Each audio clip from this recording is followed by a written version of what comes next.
Jesus queiram tomar assento, por gentileza.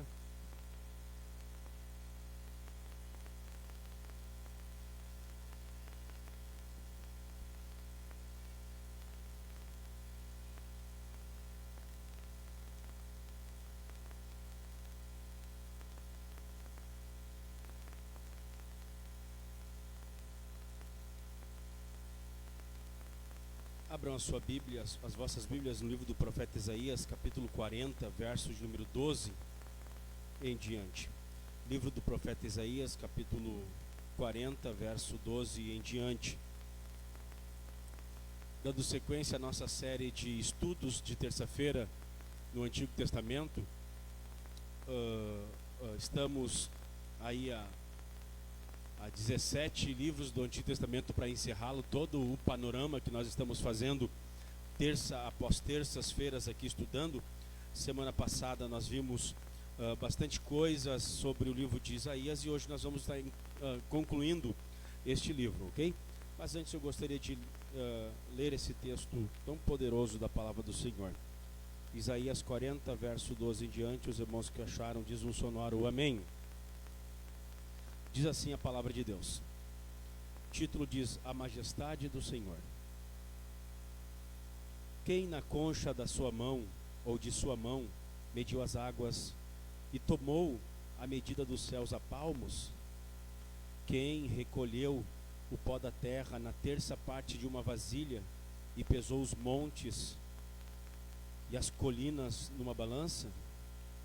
Quem guiou o Espírito do Senhor, ou como seu conselheiro o ensinou? Com quem ele se aconselhou para que lhe desse compreensão? Quem lhe ensinou a vereda da justiça? Ou quem lhe ensinou a sabedoria? Quem lhe mostrou o caminho do entendimento? Eis que as nações são consideradas por ele como um pingo que cai de um balde e como um grão de pó na balança. Eis que ele carrega as ilhas como se fossem pó fino. O Líbano não seria suficiente para o fogo, e os animais de lá não bastariam para um holocausto. Diante dele, todas as nações são coisas que não é nada. Ele as considera menos do que nada, como um vácuo. Com quem vocês querem comparar a Deus? Com que imagem vocês o podem confrontar? Quanto à imagem, esta é moldada pelo artífice. Depois, o ourives reveste de ouro e forja correntes de prata para ela. O pobre, que não pode fazer tal oferta, escolhe madeira que não apodrece e procura um artífice perito para fazer uma imagem de escultura ou esculpida que não oscile. Será que vocês não sabem? Será que vocês não ouviram? Será que isso não lhes foi anunciado desde o princípio? Vocês não entenderam isso desde a fundação do mundo? Vocês não atentaram para os fundamentos da terra?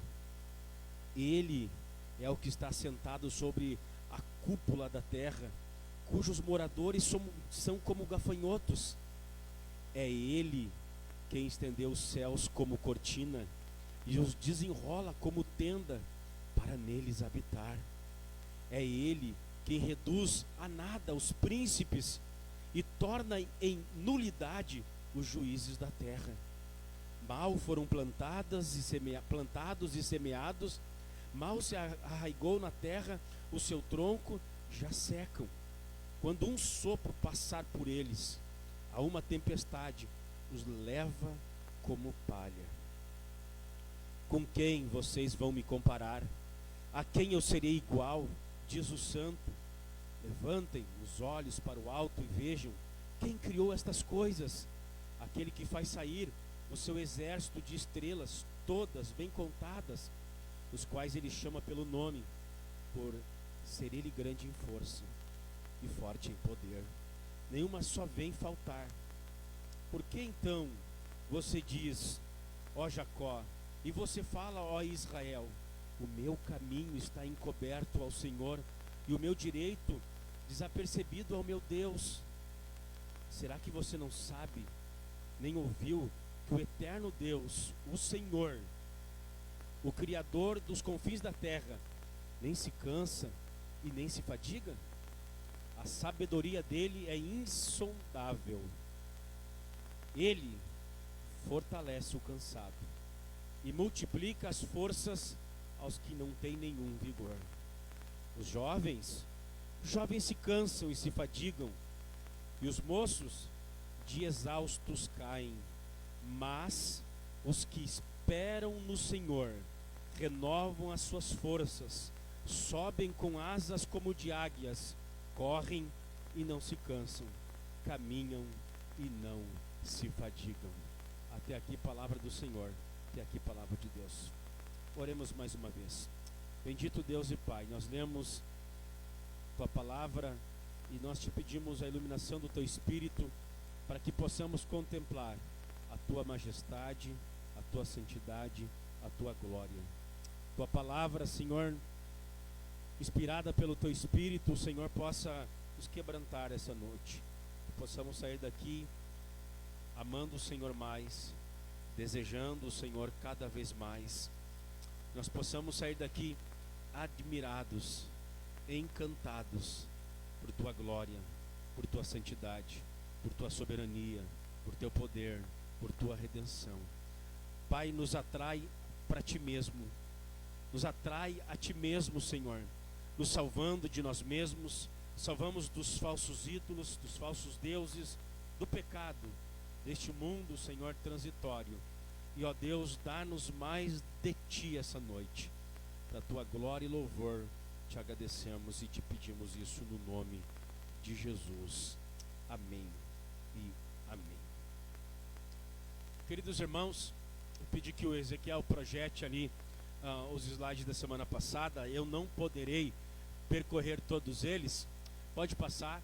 Vai até ali os 6 importantes princípios teológicos de Isaías. Aí tá bom. Então, não tem como retomar tudo, apenas lembrando aos irmãos, o livro do profeta Isaías, especialmente na sua missão de anunciar o Messias, ele faz isso de forma magistral. Ele faz isso de forma maravilhosa, de forma gloriosa. Do capítulo 1 ao capítulo 37, ele apresenta o Messias como o rei desejado, o rei ungido, o príncipe que há de vir. Do capítulo 1 ao capítulo 37, ele vem anunciando o Messias como o rei, o rebento de Jessé. Do capítulo 38 ao 55, ele apresenta Jesus como o servo ungido, aquele que morreria de forma vicária, substitutiva pelo povo de Israel, por Judá e por Jerusalém. E do capítulo 56 ao 66, ele apresenta o Messias como o conquistador ungido, capacitado pelo Senhor, que conquistará as nações. Essa foi nessa explicação a gente pode resumir quase 2 horas de pregação da semana passada. Me perdoa, até agora estou traumatizado. Vocês viram que tem até um relógio novo ali, porque o outro me enganou. 9h25 já era 10 para as 10 aquele dia. Nossa.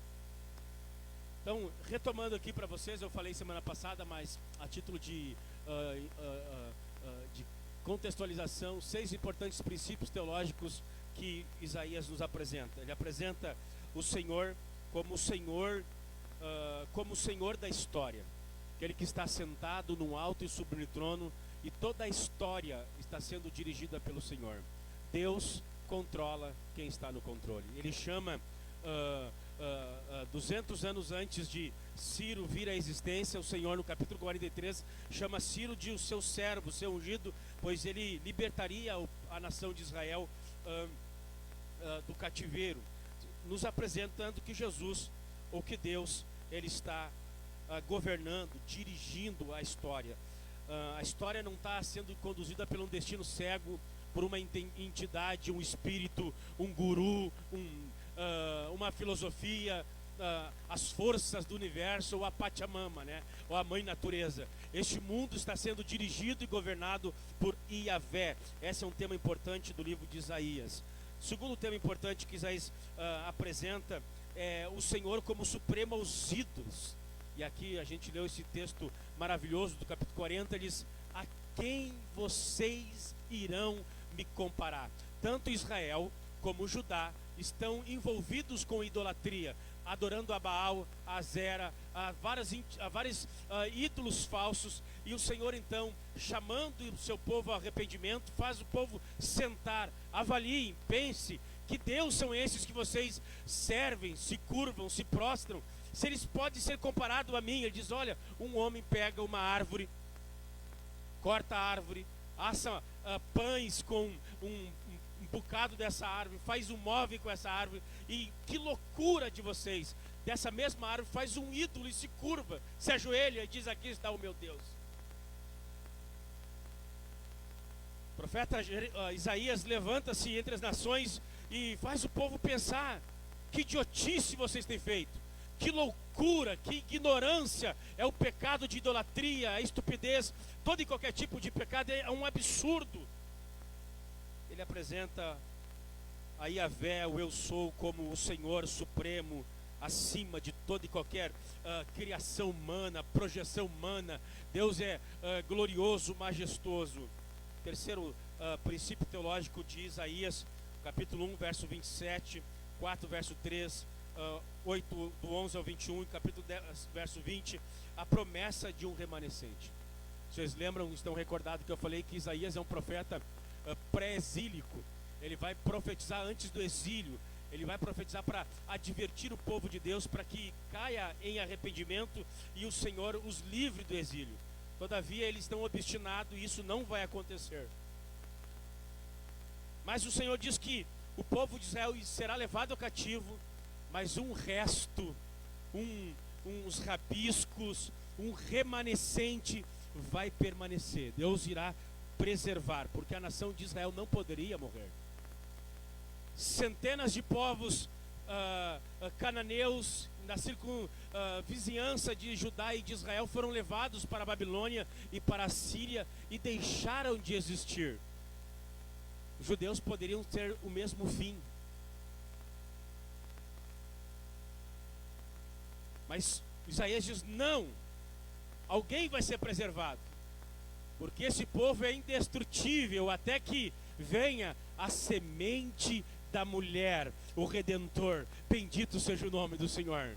Por mais que a Síria, por mais que Judá, por mais que a Babilônia, por mais que os medo-persas, por mais que os gregos, por mais que os romanos se levantem, o povo de Deus não pode ser destruído, pois do rebento de Jessé virá o Messias, o Redentor. Bendito seja o nome de Jesus. O povo de Deus é indestrutível. Expiação e reconciliação. A reconciliação como base da expiação, capítulo 6, verso 6 e 7, a visão da cidade de Jerusalém restaurada, e por último o Messias davídico, são os principais temas teológicos. E eu parei bem aqui semana passada. Deus de Israel, um Deus santo. Outro tema importante do livro de Isaías é a santidade exclusiva de Iavé. Essa santidade que Isaías, no seu chamamento, no capítulo 6, ele vê, ele enxerga essa santidade de Deus. E aqui eu parei com você semana passada. O eu sou como o santo de Israel. O ponto central da chamada de Isaías é a santidade de Deus. É a única coisa capaz de deixar a terra cheia, e a única qualidade em todo o Antigo Testamento que tem de ser expressa 3 vezes a fim de exprimir adequadamente o seu valor. Capítulo 6, verso 3. Eles viram os serafins dizendo: Santo, Santo, Santo é o Senhor dos exércitos. E a terra está cheia da sua glória. A terra está cheia da sua santidade. A terra está cheia da sua perfeição. Na narrativa do chamado de Isaías, do capítulo 6, do 1 ao 13, a noção da santidade é aplicada em 3 direções. Lembra que eu falei para vocês? A primeira direção, a santidade é transcendente. É a percepção de Deus como um ser soberano exaltado. Eu vi o Senhor assentado num alto e sublime trono. Deus está, a ideia aqui da santidade de Deus é que Deus, ele está distante. Aqui fala da transcendência. Deus está além, Deus está fora da criação. Deus, ele, na sua providência, ele se relaciona com as suas criaturas, dando-os alimento, curando da enfermidade, habitando em nós pelo seu bendito Espírito. Só que nós e Deus não se fundimos. Não existe a ideia de panteísmo na Bíblia Sagrada. Tudo é Deus e Deus é tudo. Não. A Bíblia apresenta um Deus que é santo. Deus é diferente da sua criação. Engana-se aqueles que seguem a doutrina de pregadores por aí, que dizem que porque nós somos filhos de Deus, nós somos pequenos deuses. Nós não somos pequenos deuses. Nós somos criaturas. Nós somos filhos de Deus. Nós dependemos da bondade, da graça, da misericórdia de Deus para sermos sustentados. Então a primeira ênfase que a santidade de Deus aponta, a primeira direção é essa transcendência. Deus não é o homem. Penso eu que nós precisamos dessa visão que Isaías teve no capítulo 6. Eu vi o Senhor assentado no alto e sobre o trono, e ele viu a santidade de Deus. E quando ele vê a santidade de Deus, ele tem uma noção de quem ele é. Ele diz: ai de mim que vou perecendo, ai de mim porque habito no meio de um povo de impuros lábios. Nós precisamos redescobrir. Nós precisamos de uma visão nova, de uma contemplação gloriosa de quem Deus é. Porque tem muita gente pensando que Deus é que nem um Papai Noel, um velhinho bonachão, e que a gente pode fazer o que a gente bem entender, que não vai dar nada, calça floreada. Mas a Bíblia diz que Deus não é igual a nós. Tem gente que vem na igreja, eu ouvi o pastor Alexandre aqui, levantou-os da oração para dar início no culto, e ele veio: pastor, eu vou levantar o pessoal porque tem um murmurinho, todo mundo conversando. Ora, o culto inicia às 8 horas, não inicia 8h30. Nós temos meia hora de adoração. Você não está no teatro, você não está no cinema, você não está no circo. Isso aqui não é uma picadeira e nós não somos palhaços. Nós estamos diante do Pai, do Filho e do Espírito Santo. Isso aqui não é um clube, não é um shopping. Isso aqui é a igreja de Deus. Há uma irreverência sem tamanho hoje em dia. E os hinos: ai, deixa eu te beijar com teus beijos, eu quero te abraçar. E tratam Deus como se Deus fosse a esposa, o esposo. Não há reverência. Então a primeira direção da santidade de Deus que Isaías tem é: Deus é transcendente. Deus não é um igual a nós. Deus é glorioso, perfeito, santo, justo, eterno, glorioso. Senta na cadeira, mascando chiclete, como se estivesse na tua casa. Segunda direção que a santidade de Deus no livro de Isaías aponta, especialmente no chamado de Isaías, é a santidade com relação ao julgamento. Está aí na tela, se vocês quiserem acompanhar. Segunda direção: a clareza da reação do profeta no verso 5 do capítulo 6, abra o capítulo 6, deixa aberto, compensa qualquer incerteza na tradução do verso 3 do que significa ser santo. É algo mortal para o pecador estar na presença do santo. Nenhuma sentença precisa ser pronunciada do trono. A consciência clara, a culpa pessoal e nacional e as suas consequências. Deus não precisou dizer para Isaías que ele era pecador. Não precisou uma palavra direta quando ele viu a perfeição do Eterno. Irreverência, falta de humildade, soberba, arrogância, vaidade, bestialidade na presença de Deus é incompatível. Isaías está na presença de Deus e Deus não manda um anjo falar com ele, Deus não dá uma palavra para ele, ele simplesmente a contemplar a glória, a santidade de Deus, a sua consciência é tocada e ele sabe: eu não estou bem. Bendito seja o nome do Senhor. Ó Deus, faz de novo isso entre nós. nos mostra um pouco mais da tua glória, da tua pessoa, da tua majestade. O que a igreja precisa hoje não é de mais doutrina, sabedoria, inteligência. O que a igreja precisa hoje é de uma revelação, de uma visão nova, clareada de quem o nosso Deus é. Livros aos montes, cursos ao monte, teologia, bacharel, pós-graduação, doutorado. A igreja está cheia de teologia. O que a igreja precisa é de um encontro real e verdadeiro com o Deus de Isaías.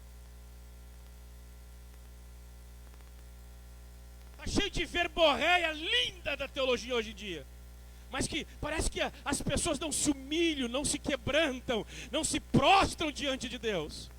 Isaías tem uma visão da glória de Deus e não precisou muita coisa, e ele a reconheceu e admitiu: ah, Senhor, eu estou perecendo, ajuda-me, eu preciso mais de Ti, eu preciso mais de Ti. É eu que tenho que me enquadrar na Tua Escritura, é eu que tenho que me enquadrar na Tua vontade. Não é uma igreja para o meu gosto, não é um evangelho para minha vontade, para os meus caprichos. Eu preciso me enquadrar no evangelho de Deus.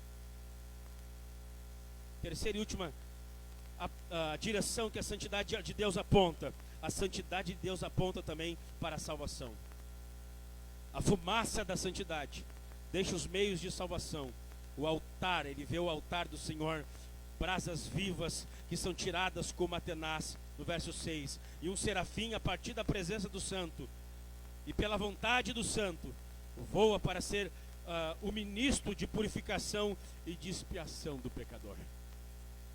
Quando nós temos essa visão de Deus, que Ele é grande, que Ele é excelso, que Ele não pode ser comparado aos seres humanos, que Ele está acima, que Ele é majestoso, que Ele é soberano, que Ele controla, que Ele dirige, que Ele governa, que Ele é perfeito, que Ele é lindo, que Ele é belo.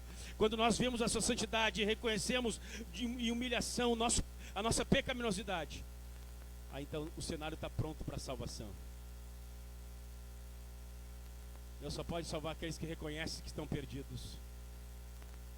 Então ele clama e o Senhor toca nos seus lábios e ele lhe purifica. A santidade de Deus, ela vem para tocar o ser humano e o santificar.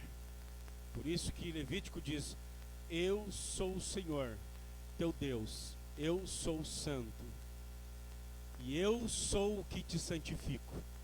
Nossa, que coisa gloriosa. Tudo que o Evangelho exige, tudo que o Evangelho nos pede, o próprio Evangelho providenciou os meios pelos quais nós podemos cumprir a palavra de Deus. Deus exige santidade, Deus é santo. E Isaías 40 e o verso 25.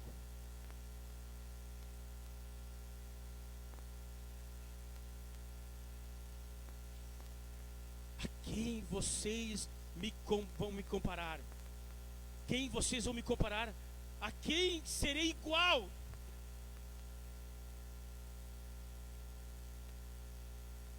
Quem é semelhante a mim? Quem pode ser equiparado? Quem pode se igualar? Quem pode fazer frente comigo? Deus é transcendente em justiça, em perfeição, em retidão. Ele é glorioso, Ele é majestoso. A Ele é glória, a Ele louvor, a Ele ação de graça, a Ele adoração. Ninguém é semelhante a Ele.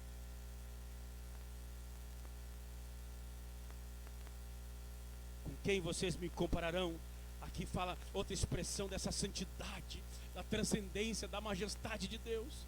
Em último lugar, Isaías 57:15, terceira e última declaração notável, esplêndida, gloriosa, desse aspecto de Yahvé em sua santidade, na sua singularidade. Nessa singularidade, Deus é singular. Por isso que nós prostramos, nos quebrantamos. Você não está diante de um ídolo, você não está diante de um culto de um falso Deus. Você está diante de um Deus verdadeiro, único, vivo, real. Se Deus é vivo, o culto tem que ser vivo, a palavra tem que ser viva, a pregação é viva. O Espírito de Deus é o Espírito de vida. Você não está no velório, você está na igreja do Senhor. Isaías 57:15. Alguém leia para nós. Para mim.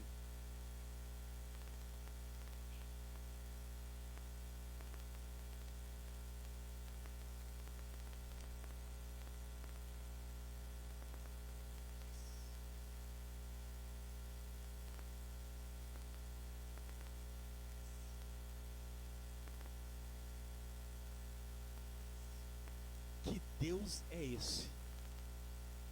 Que habita num alto e sublime trono. É o Criador do cosmos. Ele é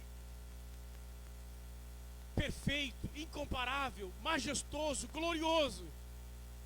Mas a despeito de sua supremacia, majestade, glória, Ele habita no meio dos quebrantados, no meio dos aflitos. Ele habita, como diz aqui, habita a eternidade, cujo nome é santo. Habito no alto e santo lugar, mas habito também com o contrito e abatido de espírito, para vivificar o espírito dos abatidos e vivificar os corações dos contritos. Que Deus é esse? Que Deus é esse? Que Deus que é grande e maravilhoso em justiça, em santidade, mas igualmente em generosidade, bondade e graça.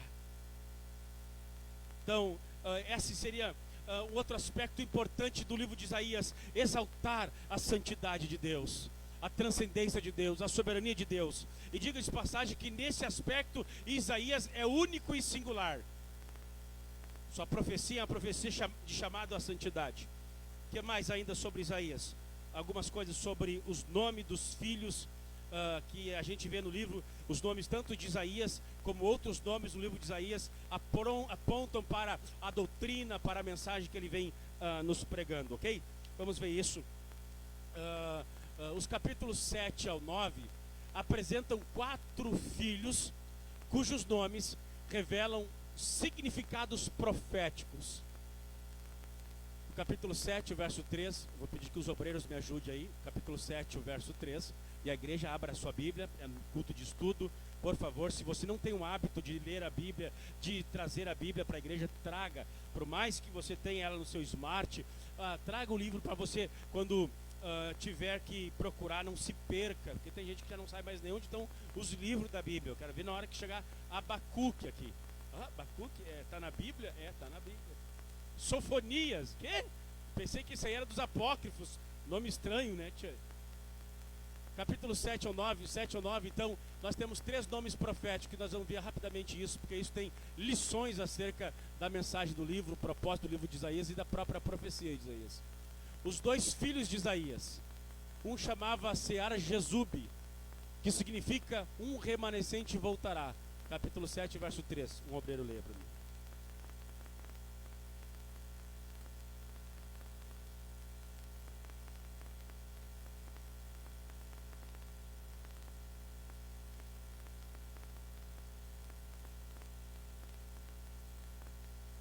Isaías tinha um filho chamado Sear-Jazub, capítulo 7, verso 3. Mas ele tinha também um segundo filho, que era Maar-Shalal-Has-Baz, capítulo 8, verso 1 ao 3.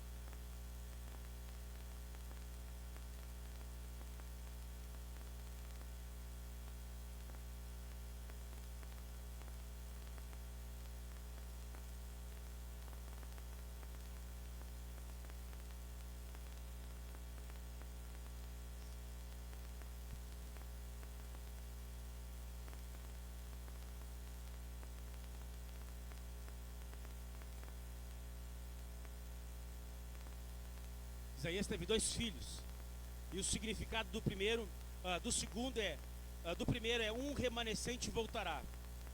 Sear-Jazub significa o nome de um filho, de primeiro filho de Isaías, um resto voltará. E o segundo filho é Maer-Salah-Has-Baz, que significa rapidamente até os despojos, agilmente até a pilhagem. O filho Maer-Shalal-Has-Baz está dizendo que o juízo de Deus virá sobre Jerusalém. Rapidamente eles serão despojados, de forma ágil eles serão pilhados, serão levados cativos. Mas o outro filho significa que um resto voltará, um remanescente voltará. Esses 2 nomes dos filhos de Isaías eram nomes proféticos que anunciavam aquilo que aconteceria com Israel, com Jerusalém, com Judá. Pois Judá abandonou o Senhor, abandonou o santo, se prostituiu através de adultérios espirituais, adultérios, amém, conjugais. Os homens abandonaram as mulheres da sua mocidade, se prostituíram em adultério, injustiça social, oprimiam os pobres, havia racismo, havia preconceito, havia tanta injustiça nesse período, e Deus diz que Ele ia castigar a nação de Israel, trazendo cativos, tirando eles da terra de Canaã, a terra da promessa. Eles estavam ali, nós vimos semana passada no capítulo 1, com aquele culto hipócrita, com aquele culto infingido, fazendo que servia ao Senhor, mas se dobrava diante de falsos ídolos e imagens terríveis de demônios. Então esses dois nomes tão simbólicos e proféticos que anunciam: Israel será levado cativo, será despojada. Todavia, nós vimos aqui, nós fizemos uma série sobre Daniel, peregrinando com os filhos de Deus, com os filhos de Deus nas terras das Babilônias.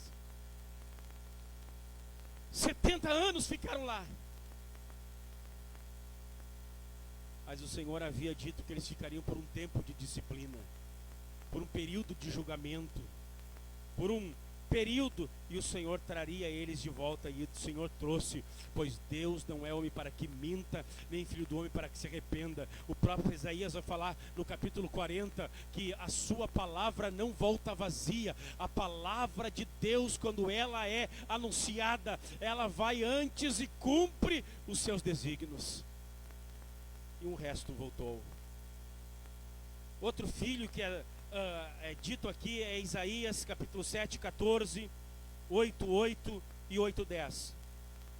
O Emanuel, Deus conosco. Capítulo 7, verso 14. Capítulo 8, verso 8 e o verso 10.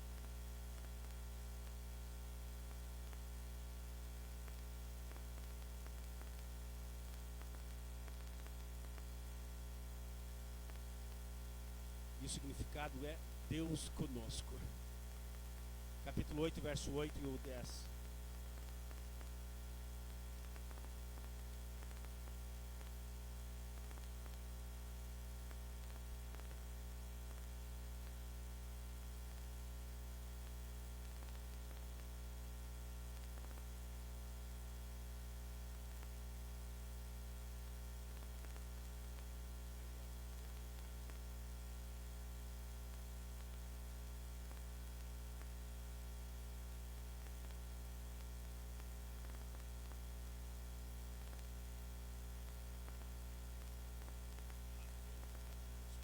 Emanuel, Deus conosco, apontando para esse filho que nasceria, e nós temos ele em Lucas capítulo 2, nascendo, Mateus capítulo 1, Jesus o Emanuel, o menino rei, Isaías 9, verso 6. Isaías 9, 6.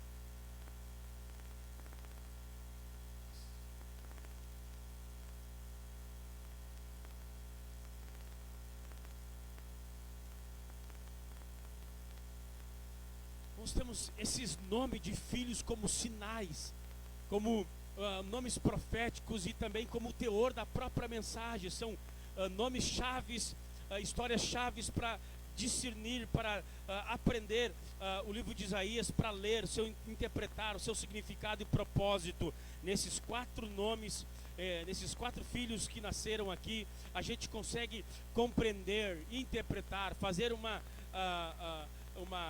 avaliação do livro de Isaías de forma poderosa. O que mais podemos falar do livro de Isaías?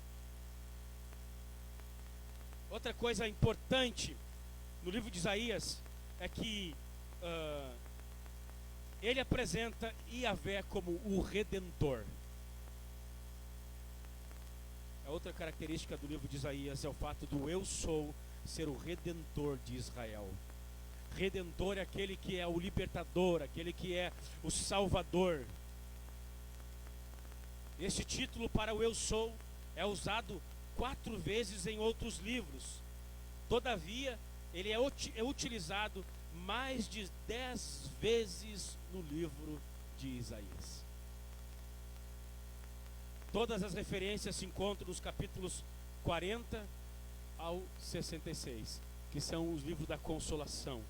São livros em que ele para de denunciar os pecados do povo de Israel e começa a anunciar consolo para o povo de Deus.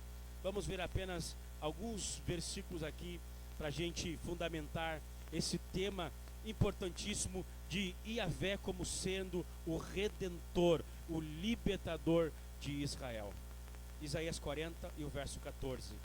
Os irmãos estão vendo na tela ali os versículos, já podem se adiantando.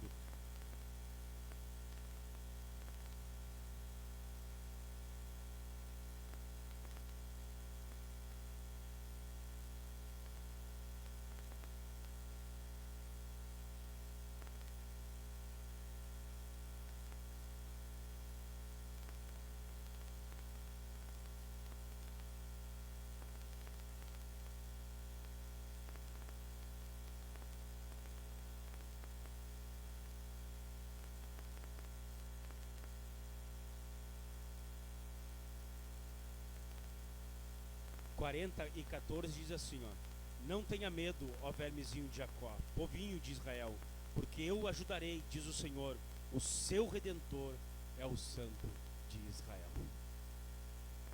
44 verso 6.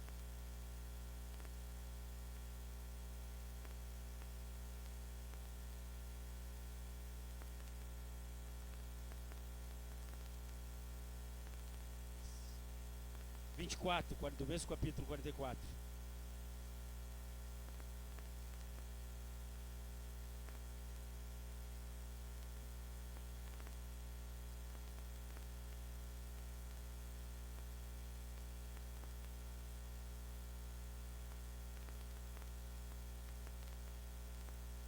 Quarenta e 7:4.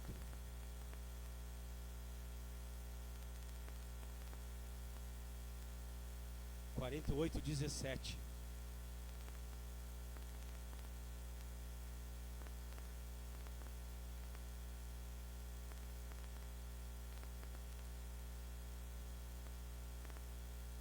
Quarenta e 9:26.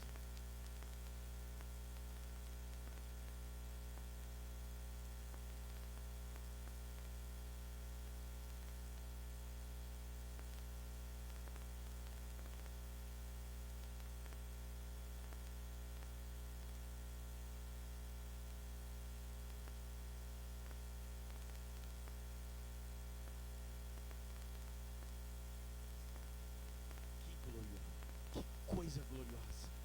Deixa eu parar aqui Pera. Já nem vamos ler tudo isso aqui, não dá tempo.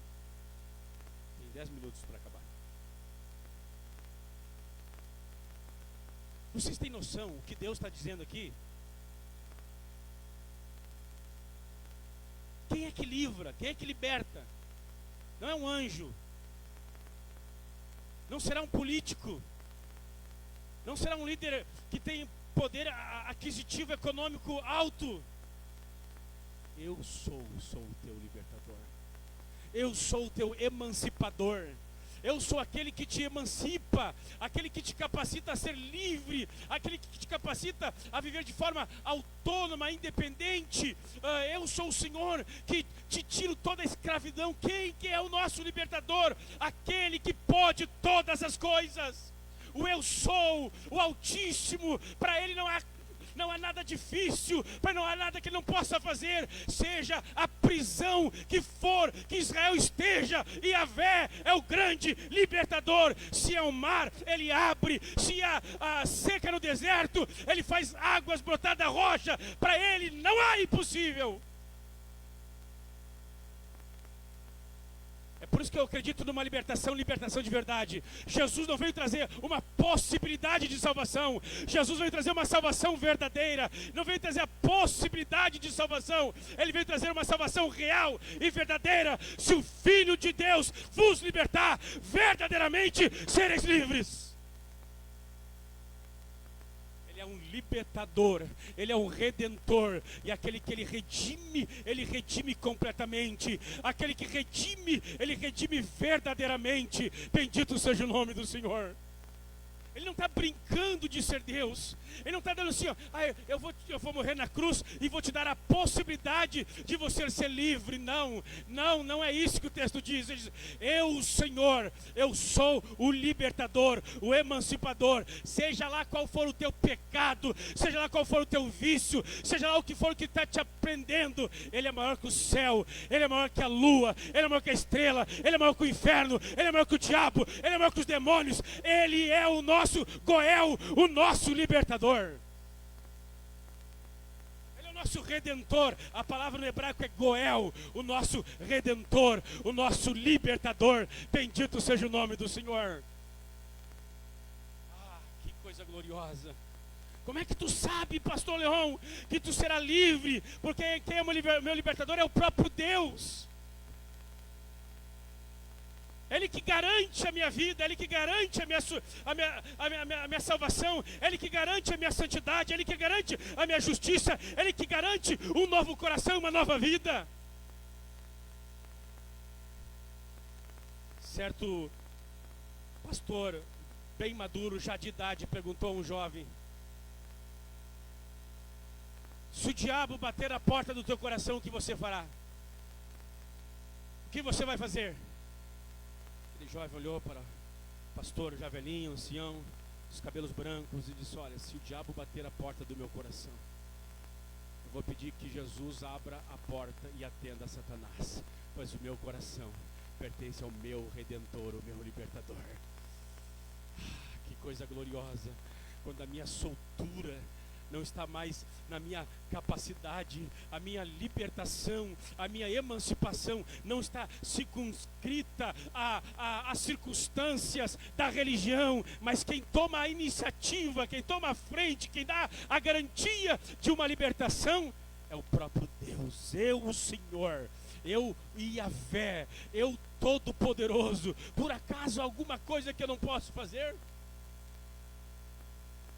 Ah, queridos irmãos, esses 12 anos pastoreando igreja, eu já recebi na igreja as pessoas das mais diferentes escravidão, das mais diferentes ataduras espirituais, pederastas, homossexuais, viciados em droga, achando que para a sua vida não havia mais solução e saída. Pastor, eu quero mudar de vida, mas eu não consigo. Você vem no lugar certo. Pastor, eu estou há 10 anos afastado da igreja, eu fumo, eu bebo, aí eu quero voltar para isso, mas eu não consigo. Fica tranquilinho, só vem na igreja, fica ali, só fica nos bancos.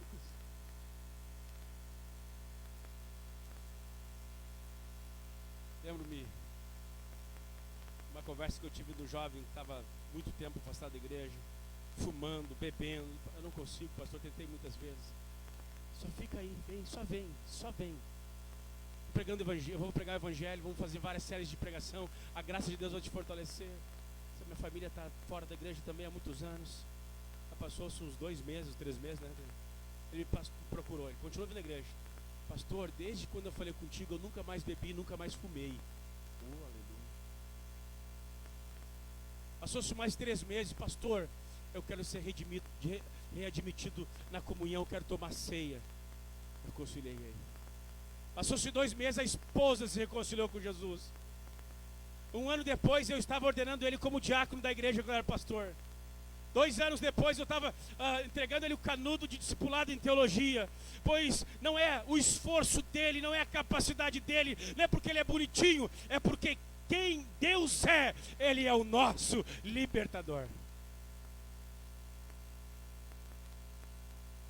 Certa vez, Spurgeon estava caminhando pelas ruas de Londres, ele e um amigo dele vinham conversando, e um amigo olhou um homem atirado na sarjeta, embriagado, dormindo em cima do vômito, e o amigo olhou para o Spurgeon e disse assim: Spurgeon, ali vai um convertido teu. Spurgeon olhou entristecido, olhou para o rapaz. Ele pode ter sido um convertido meu, mas nunca foi um convertido de Jesus. Pois o que um homem pode fazer, qualquer outro homem pode desfazer, diz o Spurgeon. Mas aquilo que o Redentor faz, ninguém pode desfazer. Pois operando eu, Isaías 43, verso 13, pois operando eu, quem poderá? Agindo eu, Senhor, estendendo eu o meu braço, ninguém pode impedir a ação de Deus. Ninguém salva como Ele, ninguém liberta como Ele, ninguém transforma como Ele, ninguém redime como Ele. Bendito seja o nome do Senhor. O que um homem pode fazer, qualquer outro homem pode desfazer. Mas aquilo que o eterno e glorioso Redentor faz, nenhum ser humano pode desfazer, nem o inferno, nem Satanás. Dizia o apóstolo Paulo no capítulo 8 de Romanos: porque eu estou bem certo que nem a morte, nem a vida, nem a altura, nem a profundidade, nem os anjos, nem o principado, nem qualquer outra criatura poderá nos separar do amor de Deus que está em Cristo Jesus, nosso Redentor. Ele não é uma possibilidade de redenção, Ele é a redenção de fato, de verdade. Só vem que tem, vem que tem, vem que tem. O Espírito e a noiva dizem vem. E por último, escatologia. Como a gente está numa série de domingo, eu não vou entrar muito nisso aqui, mas é um tema especial e importante do livro de Isaías. Escatologia encontrada em Isaías é a escatologia do reino. É o dia em que esse mundo vai ser transformado. Os filhos de Deus vão viver aquilo que Deus projetou lá no Éden. O mundo sem pecado, sem morte, sem idolatria, sem paganismo, sem perversões, sem imoralidade sexual, sem nada. Apenas paz, amor e justiça. Com isso, queremos dizer que a ênfase está no reino futuro de Israel, retratado como reino em Jerusalém. Paz e prosperidade são abundantes. Todo mundo irá a Jerusalém para se encher do espanto e ser instruído. Adoração adequada e centralizada na lei são as características significativas do reino que será inaugurado.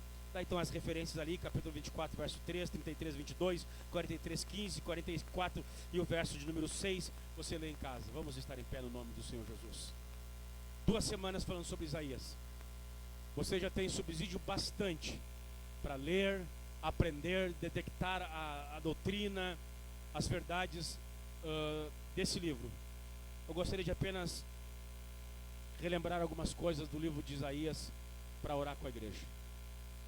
Isaías profetiza no tempo que Israel, o reino do norte, é levado para a Síria, e no período em que antecede o exílio da Babilônia. Olha aqui para mim, bem sério que eu vou falar agora. Eu não coloquei no esboço, mas eu vim pensando e faltou isso, e eu vou falar.